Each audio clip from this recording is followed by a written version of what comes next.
भारतीय संस्कृति अपनी गोद में तमाम विरासतों, विशेषताओं एवं आदर्शों को समेटे हुए है। तभी तो हम भारतीय वसुधैव कुटुंबकम न मनुष्यास्त श्रेष्ठतः किंचितः और मनोभाव यानी कि मानव बनो जैसी बातों पर लगातार बल देते हैं।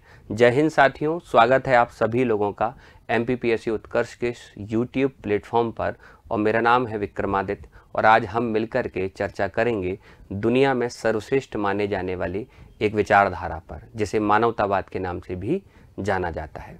साथ ही इस वीडियो में मानवतावाद को आधुनिक काल में पुनर्जीवित करने वाले गुरुदेव रविन्द्रनाथ टैगोर पर भी हम विचार विमर्श करेंगे। मैं सभी विद्यार्थियों को सबसे पहले यह बताना चाहूँगा कि गुरुदेव रविन्द्रनाथ टैगोर और मानवतावाद का संबंध हमारे पाठ्यक्रम में जो पेपर क्रमांक 4 है, यानी मुख्य परीक्षा का पेपर क्रमांक 4, जिसे कहा जाता है दर्शन शास्त्र, मनोविज्ञान और लोक प्रशासन, कई लोग इसे एथिक्स के नाम से भी जानते हैं। तो एथिक्स या दर्शन शास्त्र, मनोविज्ञान, लोक प्रशासन यानी पेपर क्रमांक 4 के अंतर्गत जो पहली इकाई है उसमें कुल 17 विचारकों का नाम है। उनमें से एक हैं गुरुदेव रविन्द्रनाथ टैगोर। आयोग के अगर हम पुराने प्रश्नों का यानी प्रीवियस ईयर क्वेश्चन पेपर के तहत जो प्रश्नों को हम देखते हैं तो हम पाते हैं कि मानवतावाद को लेकर के लगातार प्रश्न पूछे गए हैं। वर्ष 2014 हो, वर्ष 2016 हो, 15 नहीं, वर्ष 2014 हो, वर्ष 2016 हो, वर्ष 2017 की बात हो या वर्ष 2018 की, गुरुदेव रविन्द्रनाथ टैगोर से संबंधित जो सिद्धांत है यानी उनका मानवतावाद और उनका शिक्षा दर्शन लगातार आयोग ने प्रश्न पूछे हैं। तो आज की इस पूरी कक्षा में, इस पूरे सेशन में सबसे पहले तो हम जानेंगे कि गुरुदेव रविन्द्रनाथ टैगोर कौन थे और किस प्रकार की इनकी विचारधारा थी। और क्लास के दूसरे खंड में यानी कि इसी क्लास के दूसरे खंड में यानी कि आप कह सकते हैं कि लगभग 10 से 15 मिनट के बाद तुरंत हम जानने की कोशिश करेंगे कि क्या है मानवतावाद और इस सिद्धांत की ज़रूरत आज विश्व पटल पर क्यों दिखाई पड़ रही है। तो चलिए इस वीडियो को शुरू करते हैं। सबसे पहले मैं आपको बता दूं कि गुरुदेव रविन्द्रनाथ टैगोर का जन्म वर्तमान कोलकाता नाम का जो शहर है, जिसे किसी ज़माने में कलकत्ता या कालीकाटा कहा जाता था, उस कलकत्ता में 7 मई 1861 के दिन हुआ। डेट ऑफ बर्थ उतनी महत्वपूर्ण नहीं है जितना महत्वपूर्ण है गुरुदेव रविन्द्रनाथ टैगोर की विचारधारा। तो डेट ऑफ बर्थ को अगर आप भूल भी जाते हैं तो कोई स्ट्रेस लेने की आवश्यकता नहीं है। मैंने कहा कि गुरुदेव रविन्द्रनाथ टैगोर का जन्म वर्तमान कोलकाता के एक संभ्रांत परिवार में हुआ। संभ्रांत से मेरा आशय है एक उच्च शिक्षित या वेल एजुकेटेड, और उस समय में सबसे ज़्यादा सम्मानित जो परिवार थे उनमें से एक था ठाकुर परिवार। उसी ठाकुर शब्द को अंग्रेजों ने टैगोर कह करके प्रोनाउंसिएशन किया और तब से ये इनके पिता देवेंद्रनाथ ठाकुर को देवेंद्रनाथ टैगोर और रविन्द्रनाथ ठाकुर को रविन्द्रनाथ टैगोर कहा जाने लगा। तो मैं आपको बता दूं कि 7 मई 1861 के दिन कलकत्ता में जन्मे या कोलकाता में जन्मे गुरुदेव रविन्द्रनाथ टैगोर अपने माता पिता की ओर से एक संभ्रांत परिवार का हिस्सा बन पाए।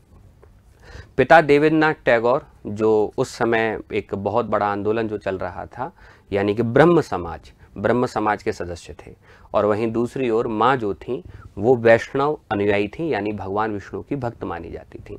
मैं माता पिता पर ज़्यादा फोकस इसलिए कर रहा हूँ क्योंकि एक व्यक्ति के विचारों पर उसके परिवार का प्रभाव दिखाई पड़ेगा, ऐसी संभावना रहती है। ऐसा हुआ भी। आप जानते हैं कि ब्रह्म समाज जिसके संस्थापक राजा राम मोहन राय थे, और उन्हीं में से मैं कहूँ तो एक व्यक्ति निकल करके आए देवेंद्रनाथ टैगोर या देवेंद्रनाथ ठाकुर, जिन्हें आप कह सकते हैं। देवेंद्रनाथ टैगोर जो थे वह ब्रह्म समाज के सदस्य होने के कारण एक ईश्वरवाद में विश्वास रखते थे, उपनिषदों की वैज्ञानिक व्याख्या में विश्वास रखते थे, और इस कारण से पिता की ओर से रविन्द्रनाथ टैगोर के ऊपर एक ईश्वरवाद या परम ब्रह्म की जो सत्ता है ऐसा कुछ सोचने का प्रभाव जो है गुरुदेव रविन्द्रनाथ टैगोर के जीवन पर पड़ा। वहीं दूसरी ओर उनकी जो माँ थी जिनका नाम था शारदा देवी, तो शारदा देवी वैष्णव अनुयायी थी, और आप सभी जानते हैं कि वैष्णव अनुयायियों का एक प्रसिद्ध भजन है जो ये बतला देता है कि वैष्णवों की सोच किस प्रकार की है, और वह प्रसिद्ध भजन है और उसकी कुछ पंक्तियां हैं जो गांधी जी की भी प्रेरणा स्रोत रहीं और उनका पसंदीदा भजन भी रहा। और वो पंक्तियां हैं, वैष्णव जन से तासे कहियो पीर पराई जानो रे, यानी सही मायने में वैष्णव जन यानी कि विष्णु के द्वारा जो जन्मे, यानी कि मैं कहूँ मानव वही हैं जो दूसरों की पीड़ा समझते हैं। जो दूसरों की पीड़ा नहीं समझते वे मानव नहीं हैं। तो ऐसा सिद्धांत वैष्णवों का था, और जो कहीं ना कहीं जिसका प्रभाव मैं कह सकता हूँ कि बाल्यकाल से ही गुरुदेव रविन्द्रनाथ टैगोर के जीवन पर दिखाई जाने लगा। तो इसके बाद जब गुरुदेव रविन्द्रनाथ टैगोर को विद्यालय भेजा गया तो वहाँ उतनी अच्छी व्यवस्थाएं नहीं थीं। कलकत्ता के आसपास उस समय भी उतनी अच्छी व्यवस्थाएं नहीं थी जितना ये डिजर्व करते थे। उस कारण से उनके पिता ने सभी शिक्षकों को अपने घर पर बुलाना शुरू कर दिया। संगीत का हो, गीत का हो, चित्रकार का हो, या मैं बात करूं कि दुनिया में जितने भी क्षेत्र हो सकते थे उस समय पर, उनमें लगभग हर क्षेत्र में अपने बच्चे को ट्रेंड करने का प्रयास गुरुदेव रविन्द्रनाथ टैगोर के पिता देवेंद्रनाथ टैगोर ने किया। यही कारण है कि गुरुदेव रविन्द्रनाथ टैगोर को न केवल एक गीतकार बल्कि संगीतकार, चित्रकार जैसे विभिन्न क्षेत्रों का जो है अच्छा खासा अनुभव देखने को मिला। समय आगे बढ़ता है। गुरुदेव रविन्द्रनाथ टैगोर अपनी स्कूलिंग कलकत्ता से करने के बाद जो है 17 वर्ष की उम्र में लंदन पहुँचे। लंदन जैसे ही वो पहुँचते हैं तो उन्होंने देखा कि जो उनके पिता ने समझाया कि भाई कर्मकांडों का विरोध आपको शुरुआत से करना है, तो वहाँ पहुँचे तो उन्होंने देखा सोफिस्टिकेशन, जो जिसे हम लंदन में या ब्रिटेन में सोफिस्टिकेशन कहते हैं, वही सही मायने में देखा जाए तो भारत में कर्मकांड के रूप में लोगों के सामने आता है। सोफिस्टिकेशन ऐसा था कि भाई आपको अगर विद्यालय में आना है, कॉलेज में आना है, तो आपको इस प्रकार की ड्रेस पहननी पड़ेगी, और हॉस्टल में रहना है तो ऐसी ड्रेस पहननी पड़ेगी। तो गुरुदेव रविन्द्रनाथ टैगोर एक खुले विचारों के व्यक्ति थे। उनका मानना था कि विद्यार्थी जीवन ऐसे अगर अनुशासन के नाम पर सोफिस्टिकेशन या कर्मकांडों में बन जाएगा तो वह खुलकर के चिंतन नहीं कर सकेगा। 17 वर्ष की उम्र में लंदन पहुंचने वाले गुरुदेव रविन्द्रनाथ टैगोर महज 20 वर्ष की उम्र में, यानी कि 3 वर्षों के बाद ही डिग्री पूरी किए बिना ही भारत लौट आए। और जैसे ही भारत लौटे तो उन्होंने कलकत्ता के निकट एक स्थान पड़ता है बीरभूम, और वहाँ पर स्थापना की शांति निकेतन की। मैं जानता हूँ कि सभी विद्यार्थियों के अंतर्मन में ये शब्द अचानक ही क्लिक हुआ होगा, क्योंकि शांति निकेतन वही स्थान है जिसे गुरुदेव रविन्द्रनाथ टैगोर ने इसकी स्थापना बेशक लंदन से आने के बाद महज 20 वर्ष की उम्र में, यानी कि 1901 में कर दी थी, और लगभग 1902 से इसमें विद्यालय एक प्रकार से मैं कहूँ विद्यार्थियों की संख्या धीरे धीरे बढ़ना शुरू हो गई। और इसी शांति निकेतन नामक जो स्थान है, इसे वर्ष 2023 में यूनेस्को ने अपनी विश्व विरासत सूची में शामिल किया है। मैं यहाँ पर थोड़ा सा रुकना चाहूँगा, आपको बताना चाहूँगा, UNESCO United Nation Educational Scientific Cultural Organization एक ऐसा अंतर्राष्ट्रीय संगठन है जो सही मायने में मानवता को एक सूत्र में पिरोना चाहता है। वो कभी यह नहीं कहता कि शांति निकेतन जो आप देख पा रहे हैं, शांति निकेतन भारत की संपदा है। वो क्या कहता है कि ये सही मायने में विश्व विरासत स्थल है, यानी कि पूरे विश्व का स्थल है। शांति निकेतन को हम केवल कलकत्ता के लोगों का, भारत के लोगों का अधिकार नहीं मान सकते। ये सही मायने में मानव जाति को गौरवान्वित करने वाला एक स्थान है। शांति निकेतन में पढ़ाना इन्होंने शुरू किया। 20 वर्ष की उम्र में शांति निकेतन की शुरुआत की, और जैसा वो चाहते थे कि विद्यार्थियों को किस स्तर तक की शिक्षा मिले, उस स्तर तक की शिक्षा देने का प्रयास इन्होंने कहा। और एक विचारधारा मैं आपको बताना चाहूँगा कि इनकी शिक्षा के संदर्भ में कुछ ऐसी विचारधारा थी कि विद्यार्थियों को अगर पढ़ाना है तो बंद कमरे में ना पढ़ाया जाए, विद्यार्थियों को पढ़ाया जाए एक खुले वातावरण में।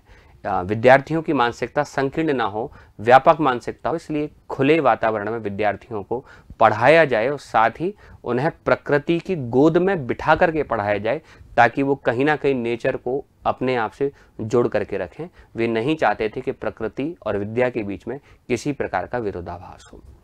और हम सही मायने में जानते भी हैं कि आज जैव विविधता की बात हो या पर्यावरण के संदर्भ में जितने भी खतरे उत्पन्न हो रहे हैं, तो उन खतरों को अगर आप दूर करना चाहते हैं तो गुरुदेव रविन्द्रनाथ टैगोर का जो शिक्षा दर्शन है वह हमें सही मायने में प्रासंगिक दिखाई पड़ता है।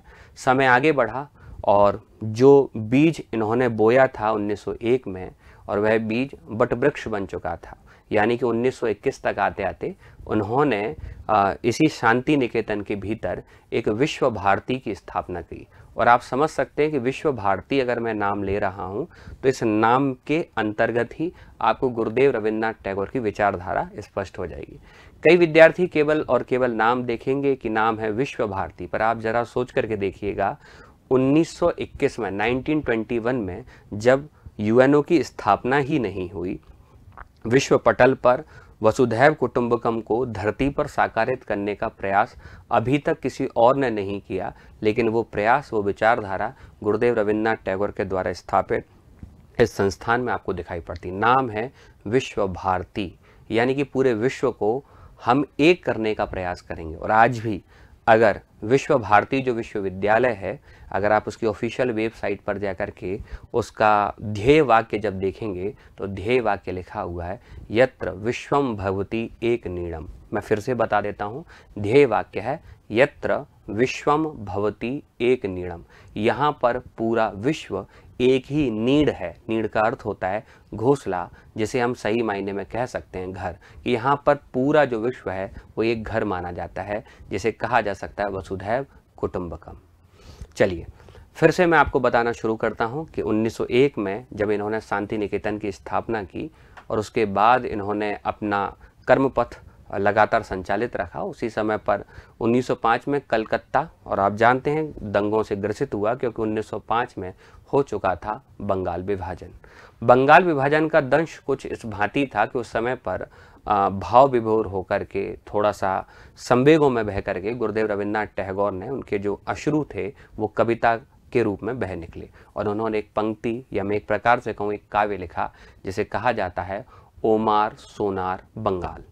यहाँ पर मैं फिर विद्यार्थियों को बताना चाहूँगा कि बंगाली, उड़िया और बिहारी जो भाषा है उसमें सामान्यतः ऊ को ओ कहा जाता है, इसलिए इन्होंने हमार सोनार बंगाल में, यानी मेरे सोने जैसा बंगाल की जगह पर बंगाली में शब्द क्या प्रयोग किया, ओमार सोनार बंगाल, यानी हमारा सोने जैसा बंगाल। और वे सोने जैसे बंगाल को मिटता हुआ देख करके बिल्कुल भी खुश नहीं थे। इस कारण से उनकी जो विचारधारा थी वो कलम के माध्यम से एक कागज के ऊपर पड़ी और एक कविता का उद्भव हुआ, ओमार सोनार बंगाल। ये ओमार सोनार बंगाल वही कविता है जो आगे चल के, यानी कि 1971 में बांग्लादेश का राष्ट्रगान बना, और बांग्लादेश के निर्माण की कहानी आप अच्छे से जानते ही होंगे, ऐसी मुझे उम्मीद है। 1905 में ओमार सोनार बंगाल लिखने के बाद गुरुदेव रविन्द्रनाथ टैगोर की कलम रुकी नहीं। 1910 में उन्होंने ऐसा कुछ लिख डाला जो पूरे विश्व के लिए प्रेरणादायी बना। 1910 में गुरुदेव रविन्द्रनाथ टैगोर ने रचना करना प्रारंभ किया, जो कि 1912 में रचना पूर्ण हुई, जिसे कहा जाता है गीतांजलि। ये वही पुस्तक है जिसके बारे में हम लगातार बचपन से पढ़ते रहते हैं कि पहला भारतीय जिसे एक पुस्तक के लिए नोबेल पुरस्कार मिला, और वो भारतीय हैं गुरुदेव रविन्द्रनाथ टैगोर, और जिस रचना के कारण गुरुदेव रविन्द्रनाथ टैगोर को नोबेल पुरस्कार मिला उसका नाम है गीतांजलि। मैं आपको बता दूं, गुरुदेव रविन्द्रनाथ टैगोर को वैसे तो दार्शनिक माना जाता है, पर जब भी कभी आप ये पता करने की कोशिश करेंगे कि इनके दर्शन की प्रमुख पुस्तक कौन सी है, तो मैं आपको बता दूं कि दर्शन को लेकर के गुरुदेव रविन्द्रनाथ टैगोर ने कभी कोई अलग से पुस्तक नहीं लिखी। इनकी विचारधारा, इनका दर्शन, इनकी फिलॉसफी दिखाई पड़ती है इनके चित्रों में, इनकी फिलॉसफी दिखाई पड़ती है इनके गीतों में, और कुछ ऐसा लिखते हैं जो बहुत ही विशेष रहता है। जैसा इन्होंने लिखा है, ये गर्भ भरा मस्तक मेरा प्रभु धूल चरण में झुकने दे, यानी कि इतना अच्छा लिखा है कि ये मेरा गर्भ भरा जो मस्तक है, जिसमें अभिमान है, ये ईश्वर के चरणों में सदैव झुका रहे। ऐसे विनम्र स्वभाव वाले गुरुदेव रविन्द्रनाथ टैगोर ने जब गीतांजलि पुस्तक की रचना की तो इसने पश्चिम के देशों में धूम मचा दी। ईसाइयत प्रधान वाले जो देश थे उनको ऐसा लगता था कि यह सही मायने में आधुनिक काल की बाइबल है। मैं यहाँ पर फिर विद्यार्थियों को बताना चाहूँगा कि गीतांजलि की तुलना बाइबल से इसलिए की गई क्योंकि ईसाइयों को ऐसा लगता था कि मानवतावाद केवल और केवल जो है बाइबल में देखने को मिलेगा, क्योंकि आप जानते हैं ईसाई धर्म की जो बुनियाद है वो शिक्षा और चिकित्सा पर टिकी हुई है। क्योंकि कहा यह जाता है कि जब प्रभु यीशु धरती पर वापस लौटे, यानी कि उनकी मृत्यु हुई, मृत्यु के बाद जब शरीर में चेतना आई, तो जब धरती पर वापस लौटे तो लोगों ने पूछा कि स्वर्ग से आए हो, क्या संदेशा लाए हो, तो प्रभु यीशु ने कहा go and serve humanity through medicine and education, कि धरती पर जाइए और मानवता का प्रसार कीजिए दवाइयों के द्वारा और शिक्षा के द्वारा। इसी कारण से ईसाई धर्म की बुनियाद बन गया शिक्षा और चिकित्सा। और ऐसी ही मानवतावादी जो बातें हैं वो गीतांजलि में देखी गई। इस कारण से ईसाई देशों ने इसे काफ़ी पसंद किया। लेकिन ऐसा नहीं है। गुरुदेव रविन्द्रनाथ टैगोर बाइबल से प्रभावित नहीं थे। गुरुदेव रविन्द्रनाथ टैगोर प्रभावित थे उपनिषद से, क्योंकि उपनिषदों में भी वही बात लिखी हुई है, ना मनुष्या श्रेष्ठतः किंचित है, यानी मानवता से श्रेष्ठ कुछ भी नहीं, मानवता से श्रेष्ठ कुछ भी नहीं, और मानव से भी श्रेष्ठ कुछ नहीं। और वहीं बात एक लिखी हुई है, मनोर्भाव, यानी कि मानव बनो। तो मैं ये कहूँगा कि ना बाइबल गलत है ना उपनिषद गलत है, बस सत्य एक है जिसे कहने के तरीके अनेक हैं। कहा भी जाता है एक सत्य विप्र बहुधा बदंती, यानी एक सत्य को बुद्धिमान लोग अलग अलग प्रकार से प्रस्तुत करते हैं। और वही प्रस्तुतिकरण गीतांजलि में किया गुरुदेव रविन्द्रनाथ टैगोर ने, जिसके परिणाम स्वरूप विश्व पटल पर यह पुस्तक इतनी छाई रही कि कहा तो ये भी जाता है कि जब पश्चिमी देशों में बसें चला करती थीं तो एक बस में सारे लोग, एक समय ऐसा था कि एक बस में सारे लोग गीतांजलि को पढ़ते हुए यात्रा करते थे। और 1913 में इस रचना के कारण गुरुदेव रविन्द्रनाथ टैगोर को नोबेल पुरस्कार से सम्मानित किया गया।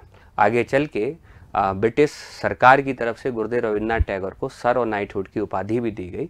लेकिन आप सभी जानते हैं कि जैसे ही 1919 में जलियांवाला बाग हत्याकांड हुआ तो उस हत्याकांड होने के बाद गुरुदेव रविन्द्रनाथ टैगोर ने केवल यह नहीं देखा कि अंग्रेजों ने जो है भारतीयों को मारा है, उन्होंने एक नए चश्मे से इस दुनिया को देखा और कहा कि सही मायने में मानवता के द्वारा मानव की हत्या की जा रही है, या मानव के द्वारा मानवता की हत्या की जा रही है, जो कि पूर्णतः गलत है। और इस कारण से क्षुब्ध होकर गुरुदेव ने सर और नाइटहुड की जो उपाधि थी वो ब्रिटिश सरकार को वापस लौटा दी। आप में से कई सारे लोग यह भी सोचते होंगे उपाधियां लौटाना सामान्य सी बात है। ये सामान्य सी बात नहीं थी, क्योंकि विश्व पटल पर अंग्रेजों की सबसे ज़्यादा बेइज्जती अगर किसी कारनामे से होती थी तो वह था उपाधियों को लौटाने से। समय आगे बढ़ा। जैसे ही शांति निकेतन में विश्व भारती की स्थापना हुई, गुरुदेव रविन्द्रनाथ टैगोर लगातार व्यस्त रहे और अध्यापन कार्य लगातार करते रहे।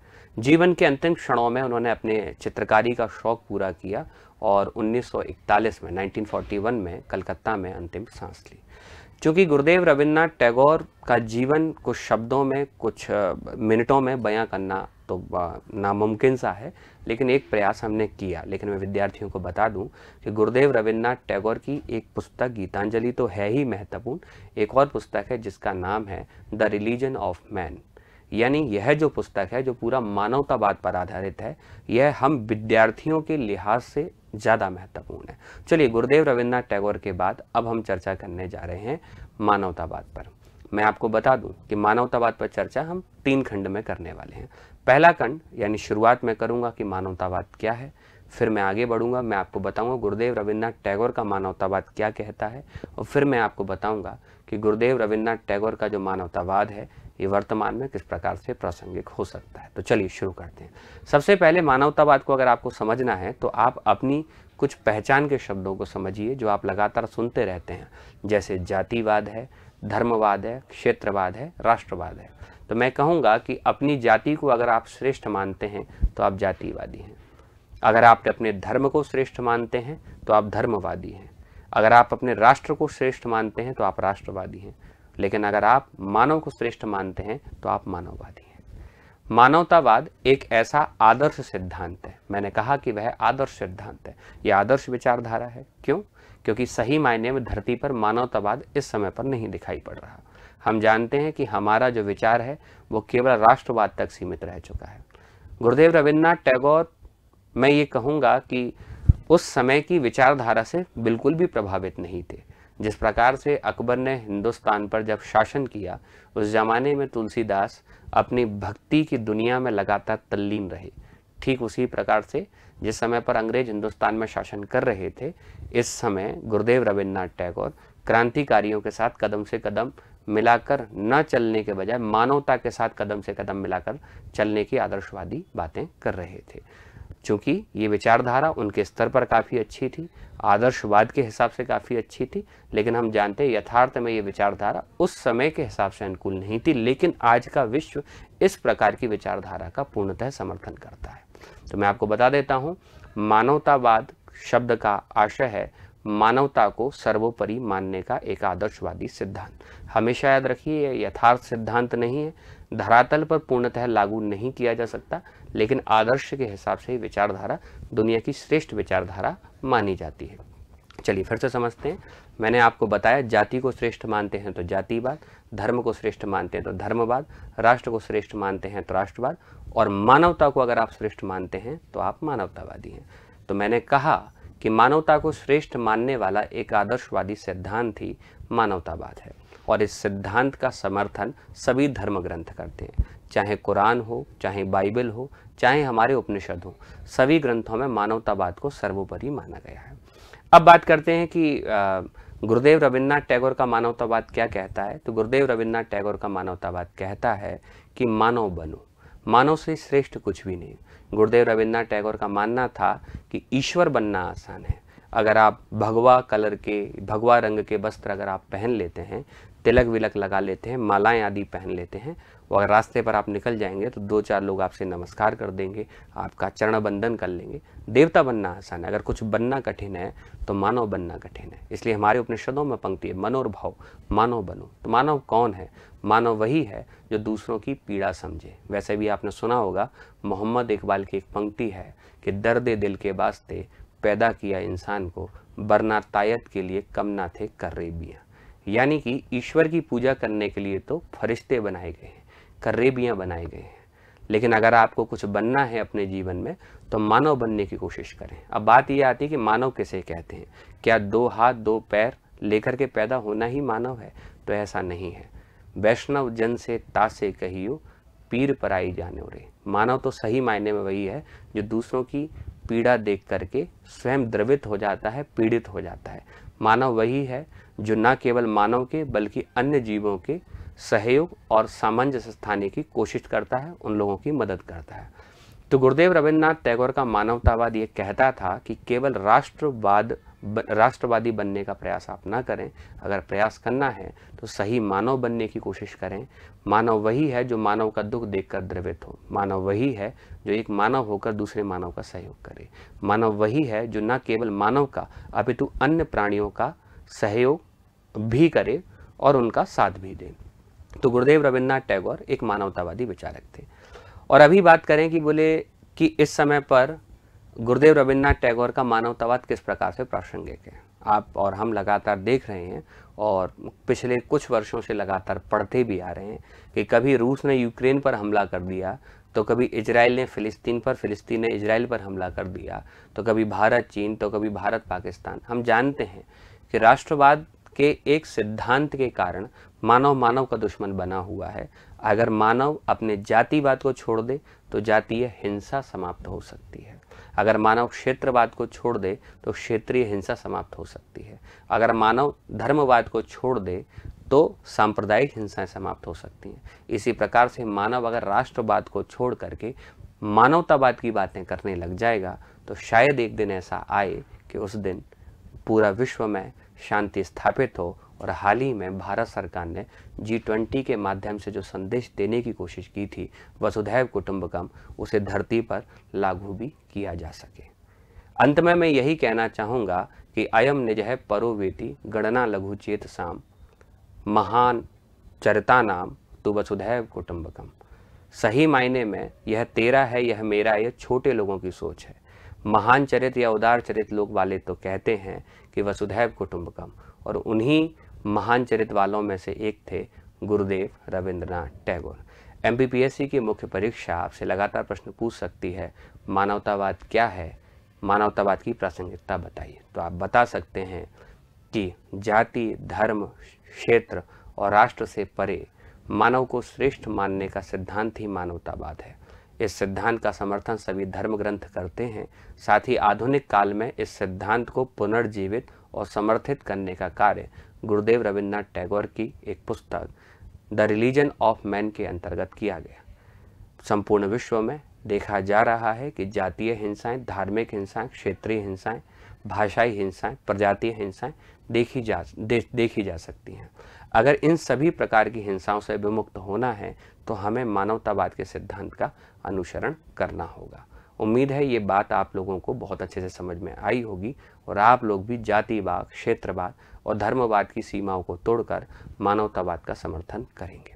कुछ इसी प्रकार से अगर आप सभी विचारकों पूरे इस पाठ्यक्रम को पढ़ना चाहते हैं तो उत्कर्ष के साथ आप जुड़ सकते हैं। मैं आपको बता दूं कि अभी इस समय पर 29 दिसंबर से अंतिम 2 जनवरी तक आप लगातार अगर देखें तो 2 तारीख तक जो आपके सामने आने वाली है उस समय तक महाबजट ऑफर चल रहा है। अगर आप चाहते हैं कि अफोर्डेबल तैयारी यानी कम फीस में बेहतर गुणवत्ता आपको मिले तो MPPSC का एकलव्य बैच है, फाउंडेशन बैच है और ख़ास बात है लाइव फ्रॉम स्टूडियो। यहाँ पर ऑफलाइन में कक्षा में विद्यार्थी सामने नहीं रहेंगे, स्टूडियो में शिक्षक आपको पढ़ाएंगे और जो भी आपके क्वेश्चन होंगे उनके जवाब आपको अच्छे से मिल पाएँ। तो एकलव्य जो बैच है, फाउंडेशन बैच है MPPSC के लिए, जो कि स्टार्ट हो रहा है 15 जनवरी से। लेकिन ध्यान दें कि भाई जो ऑफ़र है वो केवल 2 जनवरी तक है, बाकी शेष बातें आप यहाँ लिखा हुआ देख ही रहे होंगे। आगे बढ़ा दूँ मैं कि भाई ऐसे विद्यार्थी जो अभी मेंस की तैयारी कर रहे हैं 2023 के लिए, तो उनके लिए आंसर राइटिंग का बैच है, 2 जनवरी से शुरू कर रहे हैं। और मैं आपको बताऊँ बैच क्या, ये एक बेसिकली वर्कशॉप है, 1 दिन की वर्कशॉप है। स्कैन करके आप इस पर अपना रजिस्ट्रेशन करा सकते हैं और एक पूरे दिन में यानी 10 बजे से हम लोग शुरू करेंगे और अलग अलग विषय, चाहे वो पेपर फर्स्ट हो, सेकंड हो, थर्ड हो, फोर्थ हो, हर पेपर में आंसर राइटिंग की अप्रोच कैसी होगी, ये सारी बातें हम 2 जनवरी के दिन करने वाले हैं। ठीक है। इसके बाद में आप सभी जानते हैं कि एक आंसर राइटिंग वर्कशॉप जो मैं आपको बता चुका हूँ, इसमें हमारे साथ जुड़ने वाले हैं ललित बैरागी जी, जो टॉपर हैं अभी MPPSC में, DSP की पोस्ट पर इनका सिलेक्शन हुआ है, ये भी आपका मार्गदर्शन करेंगे। ठीक है। और साथ ही साथ में MPPSC का 1 ईयर बैच है और इस 1 ईयर बैच में अगर मैं बात करूं कि वैसे फ़ीस काफ़ी ज़्यादा होती है, लेकिन अभी ऑफ़र प्राइस केवल 10,000 रखी गई है। ठीक है। और इसके बाद में अगर मैं आपको बता दूं कि जो विद्यार्थी 2023 के लिए शॉर्ट एंड स्वीट कोर्स करना चाहते हैं कम समय में बेहतर अंक प्राप्त करने के लिए, तो बहुत सारी सुविधाओं के साथ ये क्लास भी हम लोग शुरू कर रहे हैं 3 जनवरी से, यानी शीघ्र ही। जैसा आपने वीडियो देखा है तो आप समझ सकते हैं कि आपके पास समय काफ़ी कम है, क्योंकि सबसे मेन बात 29 दिसंबर से 2 जनवरी तक उत्कर्ष के सभी ऑनलाइन कोर्सेज पर आपको 90% तक की छूट दी जा रही है। ठीक है।